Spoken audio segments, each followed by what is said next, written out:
ಕರ್ತನಾದ ಯೇಸು ಕ್ರಿಸ್ತನ ದೇವರು ತಂದೆಯೂ ಆಗಿರುವ ಆತನಿಗೆ ಸ್ತೋತ್ರವಾಗಲಿ. ಯಾಕಂದ್ರೆ ಪರಲೋಕದಲ್ಲಿನ ಸಕಲ ಆತ್ಮೀಯ ವರದಾನಗಳು ಕ್ರಿಸ್ತ ಯೇಸುವಿನಲ್ಲಿ ನಮಗೆ ಕೊಟ್ಟಿದ್ದಾರೆ. ಕ್ರಿಸ್ತನಲ್ಲಿ ಪ್ರೀತಿಯ ಸಹೋದರ ಸಹೋದರಿ, ನಿಮ್ಮೆಲ್ಲರಿಗೂ ಶಕ್ತಿಯುಳ್ಳ ಯೇಸುವಿನ ನಾಮದಲ್ಲಿ ವಂದನೆಗಳು.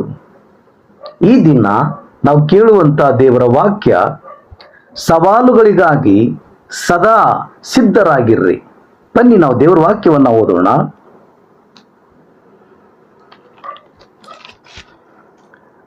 ಎರಡನೇ ತಿಮೋಥಿ 1ನೇ ಅಧ್ಯಾಯ ಅದರ 7ನೇ ವಚನ, ದೇವರು ನಮಗೆ ಕೊಟ್ಟಿರುವಂತ ಆತ್ಮವು ಬಲ, ಪ್ರೀತಿ, ಶಿಕ್ಷಣಗಳ ಆತ್ಮವೇ ಹೊರತು ಹೇಡಿತನದ ಆತ್ಮವಲ್ಲ.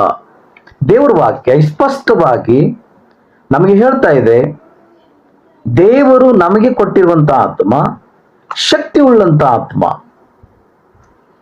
ಅಗಾಪ ಪ್ರೀತಿಯುಳ್ಳ ಆತ್ಮ, ಒಳ್ಳೆ ದಮಾಕಿನ ಆತ್ಮ, ಕ್ರಿಸ್ತನಲ್ಲಿದ್ದಂತ, ಕ್ರಿಸ್ತನನ್ನು ಅಂಗೀಕರಿಸಿದಂತ ನಮ್ಮೆಲ್ಲರಿಗೂ ದೇವರು ಕೊಟ್ಟಂತ ಆತ್ಮವು ಶಕ್ತಿ ಉಳ್ಳಂತ ಆತ್ಮ.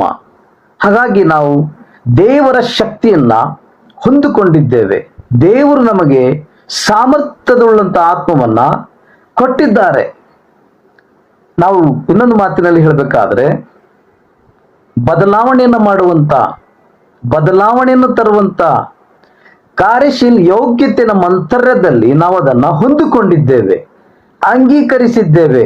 ಆದುದರಿಂದ ಯಾವುದೇ ವಸ್ತು, ಯಾವುದೇ ಸಮಯದಲ್ಲಿಯೂ ಸಾಹಸಿಗಳಾಗಿರ್ರಿ. ಪರಿಸ್ಥಿತಿಗಳನ್ನ, ಸವಾಲುಗಳನ್ನ, ಪ್ರಶ್ನೆಗಳನ್ನ, ಪರೀಕ್ಷೆಗಳನ್ನ ಎದುರಿಸಿ ಬಚ್ಚಿಟ್ಕೊಂಡು ಕೂಡುವುದನ್ನ, ನಡುಗುವುದನ್ನ, ಅಂಜುವುದನ್ನ ಅಸ್ವೀಕಾರ ಮಾಡ್ರಿ. ನಮ್ಮ ಪ್ರಯಾಣವು ಯಾವಾಗಲೂ ಮುಂದೆ ಮುಂದೆ ಸಾಗುತ್ತೆ. ಯಾರೂ ತಡೆ ಹಿಡಿಲಕ್ಕಾಗಲ್ಲ, ಯಾವುದೇ ನಿಲ್ಲಿಸುವುದಕ್ಕಾಗೋದಿಲ್ಲ. ಯಾಕಂದ್ರೆ ದೇವರು ನಮಗೆ ಕೊಟ್ಟಿರುವಂಥದ್ದು ಶಕ್ತಿಶಾಲಿ ಉಳ್ಳಂತ ಆತ್ಮ. ನಾವು ಶಕ್ತಿಯಿಂದ ತುಂಬಲ್ಪಟ್ಟಿದ್ದೇವೆ, ದೈವಿಕ ಸಾಮರ್ಥ್ಯದಿಂದ ಸಜಯಿಸಲ್ಪಟ್ಟಿದ್ದೇವೆ, ಪವಿತ್ರಾತ್ಮನ ಮೂಲಕವಾಗಿ ಸಿಂಗರಿಸಲ್ಪಟ್ಟಿದ್ದೇವೆ. ಆದುದರಿಂದ ನಮ್ಮನ್ನು ಯಾರೂ ನಿಲ್ಲಿಸುವುದಕ್ಕಾಗುವುದಿಲ್ಲ, ರೊಕ್ಕಿಸುವುದಕ್ಕಾಗುವುದಿಲ್ಲ. ದೇವ್ರ ವಾಕ್ಯದಲ್ಲಿ ನಾವು ನೋಡ್ತೇವೆ, ಫಿಲಿಪ್ಪಿ 3ನೇ ಅಧ್ಯಾಯ ಅದರ 14ನೇ ವಚನದಲ್ಲಿ, ದೇವರು ಕ್ರಿಸ್ತನ ಮೂಲಕವಾಗಿ ನಮ್ಮನ್ನು ಮೇಲಕ್ಕೆ ಕರೆದು ನಮ್ಮ ಮುಂದೆ ಇಟ್ಟಿರುವ ಬಿರುದನ್ನು ಗುರಿ ಮಾಡಿಕೊಂಡು ಓಡುತ್ತಾ ಇದ್ದೇನೆ. ಬಿರುದನ್ನು ಗುರಿ ಮಾಡಿಕೊಂಡು ನಾನು ಓಡುತ್ತಾ ಇದ್ದೇನೆ. ಮುಂದೆ ಮುಂದೆ ಯಾರು ಕೂಡ ನಿಲ್ಲಿಸುವುದಕ್ಕಾಗ್ಲಿ, ತಡೆ ಹಿಡಿಯುವುದಕ್ಕಾಗ್ಲಿ, ನಮಗೆ ಕೆಳಗೆ ಹಾಕುವುದಕ್ಕಾಗ್ಲಿ ಯಾರಿಂದಲೂ ಸಾಧ್ಯ ಇಲ್ಲ. ಅದಕ್ಕೆ ದೇವರ ವಾಕ್ಯದಲ್ಲಿ ಬರೀತದೆ, ನಮ್ಮನ್ನು ಮೇಲಕ್ಕೆ ಕರೆದಿದ್ದಾರೆ, ಉನ್ನತಿಗೆ ಕರೆದಿದ್ದಾರೆ. ಆದುದರಿಂದ ನಮ್ಮ ಪ್ರಯಾಣವು ಮುಂದೆ ಮುಂದೆ ಸಾಗುವಂಥದ್ದಿದೆ, ಯಾರು ನಿಲ್ಲಿಸುವುದಕ್ಕಾಗುವುದಿಲ್ಲ. ಉದಾಹರಣೆಗಾಗಿ ನಾವು ನೋಡ್ತೇವೆ, ಇಸ್ರಾಯೇಲರು ಐಗುಪ್ತ ದೇಶದಲ್ಲಿದ್ರು ಮತ್ತು ದೇವರು ಅವರನ್ನ ಒಂದು ದಿನ ಬಿಡಿಸಿ ಹೊರಗಡೆ ತರ್ತಾರೆ, ಉನ್ನತದ ಕಡೆಗೆ ಅವರನ್ನು ನಡೆಸ್ತಾರೆ. ಅವರ ಪ್ರಯಾಣವು ಮುಂದೆ ಮುಂದೆ ಸಾಗ್ತಾ ಇದೆ, ಮುಂದೆ ಮುಂದೆ ನಡೀತಾ ಇದೆ.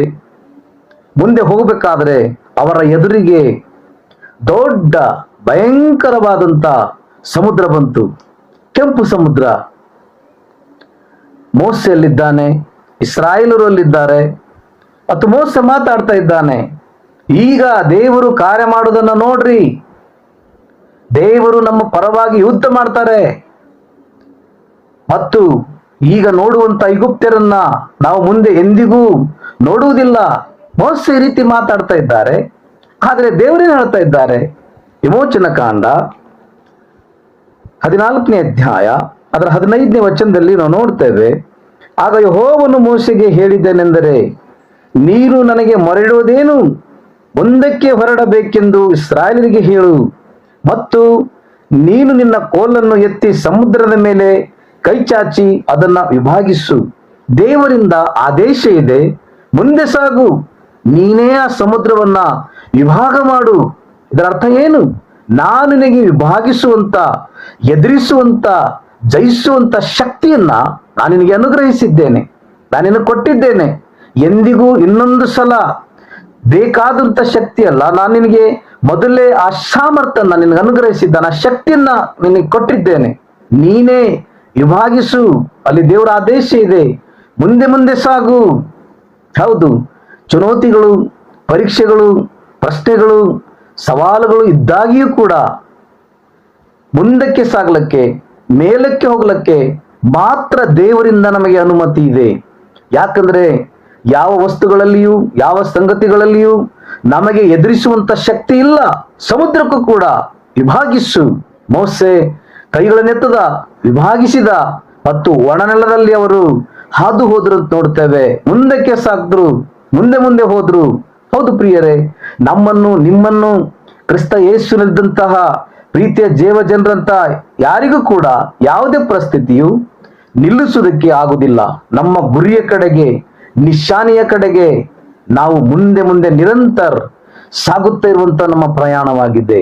ಯಾರು ಉನ್ನತಗೆ ಹೋಗುವಂತನ್ನ, ಮುಂದೆ ಸಾಗೋದನ್ನ ನಿಲ್ಲಿಸುವುದಕ್ಕಾಗ್ಲಿ, ತಡೆ ಹಿಡಿಯುವುದಕ್ಕಾಗ್ಲಿ ಆಗುವುದಿಲ್ಲ. ಆದುದರಿಂದ ನಾವು ಶದ್ರಕ್, ಮೆಷಕ್, ಅಬೇದ್ನೆಗೋ ಇವರ ಬಗ್ಗೆ ನಾವು ಧ್ಯಾನಿಸುವಾಗ ಅಲ್ಲಿ ನಾವು ನೋಡ್ತೇವೆ, ಇವರು ಮೂಗರು ಆ ದಹಿಸುವಂತ ಅಗ್ನಿಗೆ ಅಂಜುತ್ತಾ ಇಲ್ಲ, ಸಾಹಸಿಗಳಾಗಿದ್ದಾರೆ, ವಿಚಲಿತ ಆಗಲಿಲ್ಲ. ರಾಜು ನಿಲ್ಲಿಸಿದಂತಹ ಪ್ರತಿಮೆಗೆ ಅಡ್ಡ ಬೀಳಲಿಲ್ಲ, ಅದನ್ನ ಸ್ವೀಕರಿಸಲಿಲ್ಲ. ರಾಜ ಉಗ್ರ ಕೋಪವುಳ್ಳವರಿಗಾಗಿ ಹೇಳ್ತಾ ಇದ್ದಾನೆ, ನಾನು ನಿಮ್ಗೆ ಇನ್ನೊಂದು ಅವಕಾಶ ಕೊಡುತ್ತೇನೆ.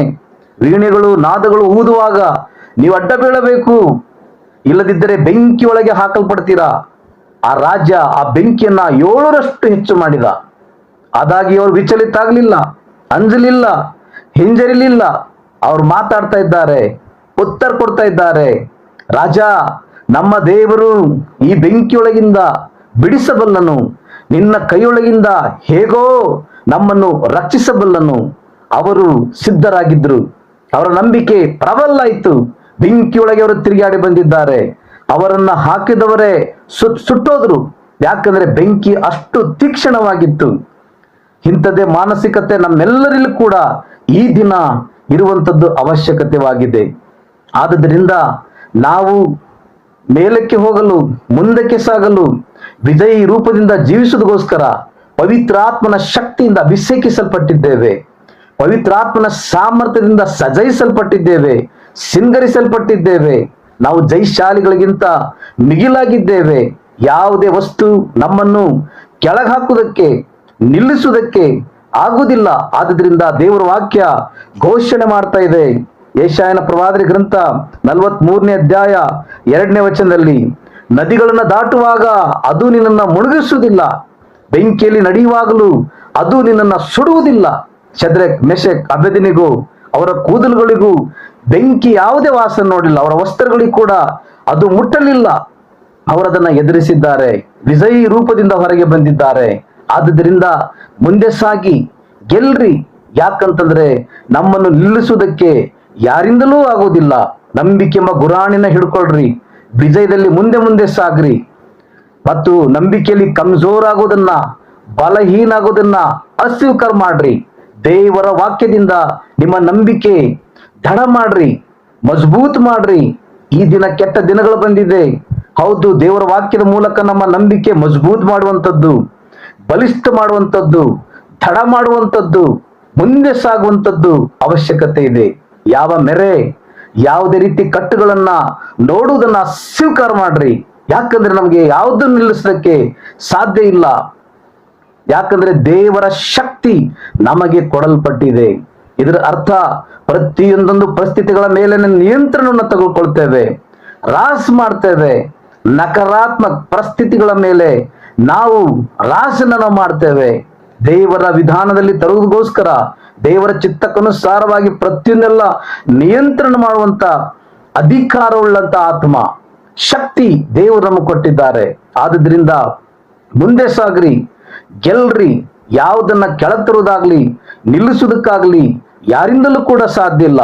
ಬೆಂಕಿಗಳಿಗಿಂತಲೂ, ನೀರುಗಳಿಗಿಂತಲೂ, ಗಾಳಿಗಳಿಗಿಂತಲೂ, ಪ್ರಕೃತಿಯಲ್ಲಾಗ್ಲಿ, ಯಾವುದೇ ವಸ್ತುಗಳಲ್ಲಾಗ್ಲಿ ನಮ್ಮನ್ನು ನಿಲ್ಲಿಸುವಂತ ಶಕ್ತಿ ಇಲ್ಲ. ಯಾಕಂದ್ರೆ ನಮ್ಮೊಳಗಿರುವಂತ ಶಕ್ತಿ ಅದಕ್ಕಿಂತಲೂ ಮಿಗಿಲಾದದ್ದು, ದೇವರ ಒಳಗಿಂದ ದೇವರ ಆತ್ಮನ ಮೂಲಕವಾಗಿ ಬಂದಂತ ಸಾಮರ್ಥ್ಯನ ನಾವು ಹೊಂದಿಕೊಂಡಿದ್ದೇವೆ. ಪ್ರಬಲತೆ ನೀಡ್ರಿ, ಮತ್ತು ನಿಮ್ಗೆಲ್ಲವೂ ಸಾಧ್ಯ ಇದೆ. ಯಾಕಂದ್ರೆ ನಾವೆಲ್ಲವನ್ನ ಮಾಡ್ತೇವೆ, ಯಾಕಂದ್ರೆ ಯೇಸು ಕ್ರಿಸ್ತನ ಮೂಲಕವಾಗಿ ಶಕ್ತಿಯನ್ನ ಕೊಡುವಂತ ಆ ಶಕ್ತಿಯ ಮೂಲಕ ಪ್ರತಿಯೊಂದನ್ನ ನಾವು ಮಾಡ್ಲಿಕ್ಕೆ ಸಶಕ್ತರಾಗಿದ್ದೇವೆ. ಹಾಗಾಗಿ ಪ್ರೀತಿಯ ಕ್ರಿಸ್ತನ ಮಕ್ಕಳೇ, ಪ್ರೀತಿಯ ದೇವರ ಮಕ್ಕಳೇ, ನಮ್ಮೆಲ್ಲರಿಗೂ ದೇವರ ವಾಕ್ಯ ಹೇಳ್ತಾ ಇದೆ, ನಿನಗೆ ನಾನು ಕೊಟ್ಟಂತ ಆತ್ಮ ಶಕ್ತಿ ಉಳ್ಳಂತ ಆತ್ಮ, ಶಕ್ತಿಯನ್ನು ಹೊಂದಿಕೊಂಡಿದ್ದೇವೆ. ನಮ್ಮೊಳಗೆ ಶಕ್ತಿ ಇದೆ, ಪ್ರತಿಯೊಂದು ನಿಯಂತ್ರಿಸ್ತೇವೆ, ನಾವು ಮುಂದೆ ಮುಂದೆ ಸಾಗ್ತೇವೆ, ಯಾರು ಕೂಡ ನಿಲ್ಲಿಸುವುದಕ್ಕಾಗುವುದಿಲ್ಲ. ಈ ಮಾನಸಿಕತೆ ಉಳ್ಳವರಾಗಿದ್ದು ನಾವು ಮುಂದಕ್ಕೆ ಸಾಗೋಣ, ಜಯದ ಕಡೆಗೆ, ದೇವರಿಗೆ ಮಹಿಮೆ ಪಡಿಸುತ್ತಾ. ಹಾಗಾಗಿ ದೇವರು ನಮಗೆ ಕೊಟ್ಟಂತ ಆತ್ಮ ಬಲದ ಆತ್ಮ, ದೇವರಿಗೆ ನಾವೆಲ್ಲರೂ ಕೃತಜ್ಞತಾ ಸ್ತೋತ್ರ ಧನ್ಯವಾದ ಮಾಡೋಣ. ಈಗ ನಾವು ಅರಿಕೆ ಮಾಡೋಣ. ಚಮತ್ಕಾರ, ಮಹತ್ ಕಾರ್ಯ, ಅದ್ಭುತ ಕಾರ್ಯಗಳನ್ನು ಮಾಡೋದಕ್ಕೋಸ್ಕರ ಪವಿತ್ರಾತ್ಮ ಆತನ ಶಕ್ತಿಯಿಂದ ಅಭಿಷೇಕಿಸಲ್ಪಟ್ಟಿದ್ದೇನೆ. ನಾನು ಎಲ್ಲವನ್ನ ಮಾಡ್ತೇನೆ. ನನ್ನೊಳಗೆ ಕೆಲಸ ಮಾಡುವಂತ ದೇವರ ಶಕ್ತಿಯಿಂದ, ಯೇಸು ಕ್ರಿಸ್ತನ ಮೂಲಕ ಕೊಟ್ಟಂತ ಆ ಬಲದಿಂದ ಎಲ್ಲ ಮಾಡುವುದಕ್ಕಾಗಿ ನಾನು ಸಶಕ್ತ ಆಗಿದ್ದೇನೆ. ನನ್ನ ಅಂತರ್ಯದಲ್ಲಿ ನನ್ನೊಳಗೆ ಕೆಲಸ ಮಾಡುವಂತ ದೇವರ ಶಕ್ತಿ ಮೂಲಕ ಪ್ರತಿಯೊಂದು ಸ್ಥಿತಿ ಮೇಲೆ ಪ್ರಬಲತೆ ನೀಡುತ್ತೇನೆ. ಎಲ್ಲ ನಕಾರಾತ್ಮಕ ಪರಿಸ್ಥಿತಿಗಳ ಮೇಲೆ ರಾಜ್ ಮಾಡ್ತೇನೆ. ಯೇಸು ನಾಮದಲ್ಲಿ ಎಲ್ಲರೂ ಹೇಳೋಣ, ಆಮೇನ್.